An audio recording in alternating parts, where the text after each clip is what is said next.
counseling psychologist, and today I discussed about how to teach kids with dyslexia to read. In my last video I discussed about learning disabilities in children, and there are 7 learning disabilities in children in which dyslexia is one of them. So in today's video we discussed structured literacy, 6 core skills of structured literacy, 8 easy to use multisensory techniques for teaching, and how these techniques are useful or helpful for both parents and children of dyslexics.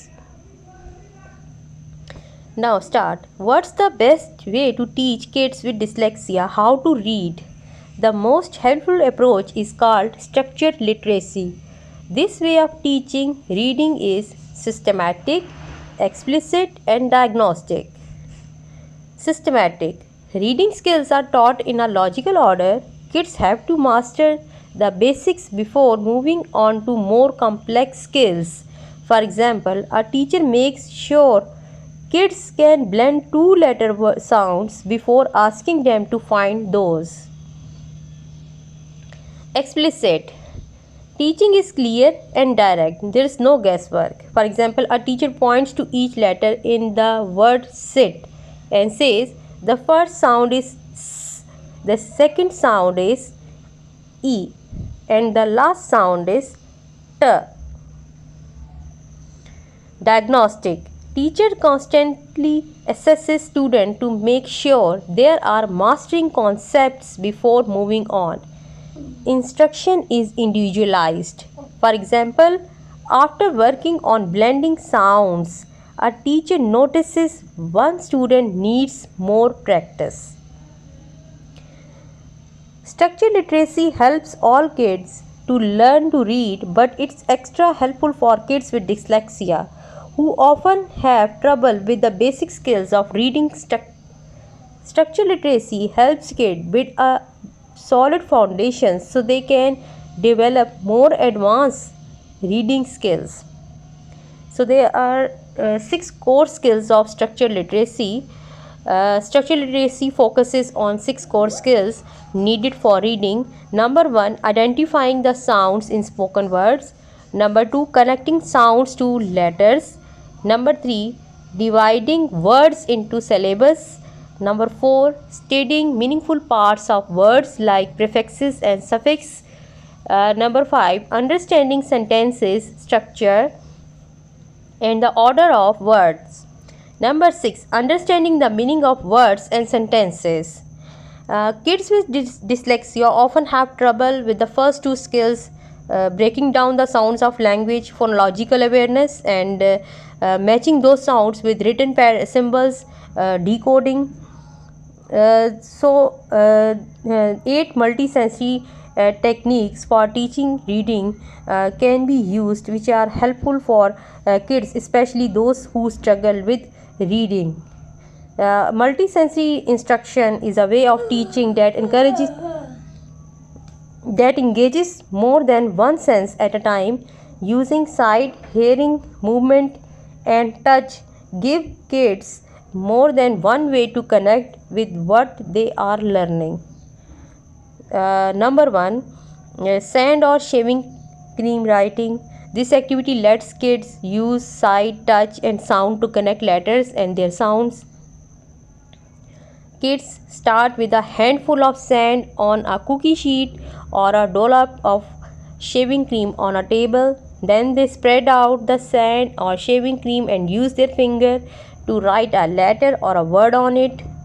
As they write, kids says the sound each letter makes. They then blend those sounds together and read the whole word aloud. The second technique is air writing. Air writing, also called sky writing, reinforces the sound each letter makes through muscle memory. It can also help reinforces commonly confused letter forms like B and D. Kids use 2 fingers as a pointer, keeping elbow and wrist straight to write letter in the air. They say sound each letter makes as they write it. Encourage kids to imagine the letter as they write it. They can also pretend they are writing in a certain color. Number 3 technique is sandpaper letters. Letters cut out sandpaper can help kids retain a tactile memory of letters and their sounds. Kids trace each letter with their fingers while saying the sound of the letter aloud. They can feel the shape of the letters as they write.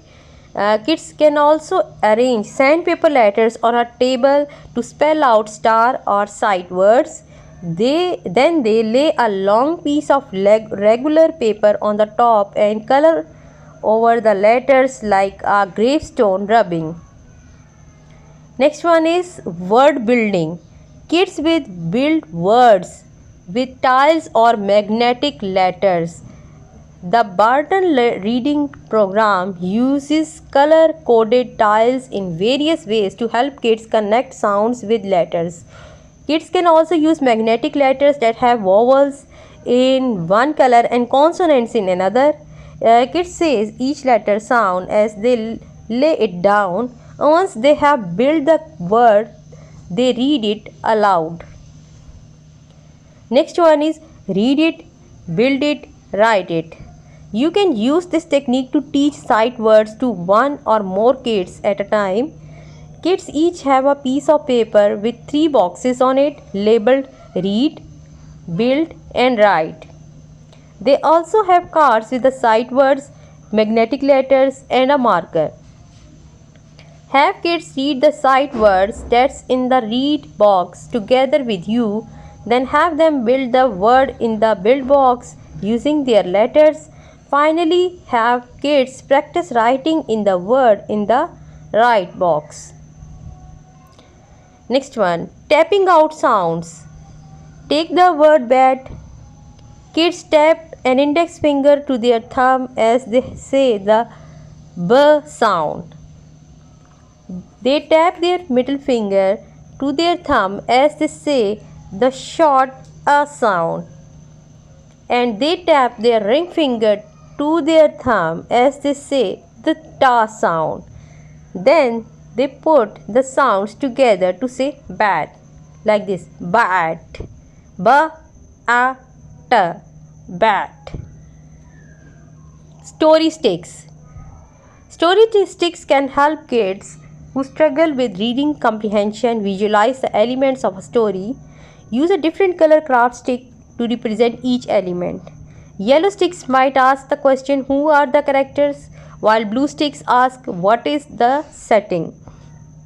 While reading together, hands kids a stick and ask them to answer the question on it. Or ask kids to highlight the elements of a printed story using the proper colors. Shared reading. In this activity, kids join in or share the reading of a book with you. They follow along as you read aloud or while they listen to an audio version of the book. They can also interact with the text by underlining sight words or circling short or long vowels. During shared reading, kids can use printable books. Printable books leave space for kids to write in sight words or draw pictures to match sentences. Thank you for watching this video. If you find it helpful, please like, share and subscribe my YouTube channel. Your feedback is welcome. Write your feedback in the comment section.